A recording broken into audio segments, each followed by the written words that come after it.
দেখান। ছেলে ডাক্তার দেখাতে দেখাতে দেখাতে ডাক্তার বললেন, আপনার ছেলের ব্রেন ক্যান্সার হয়েছে। বাবা বলেন, আমার এত সম্পদ সব বিক্রি করে দেব, তবু ছেলেকে আমার ভালো করতে হবে। ছেলের চিকিৎসা করতে করতে যে সম্পদ করেছিলেন সব শেষ।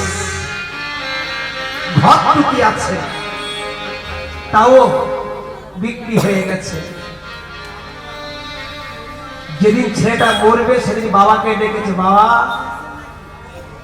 তুমি একটু আমার কাছে এসো, দরজাটা দিয়ে দাও। বাবা দরজা দিয়ে দিয়েছে। ছেলে বলছে, বাবা আমার মাথাটা তোমার কোলে রাখো। বাবা ছেলের মাথাটা কোলে রেখেছে। বাবা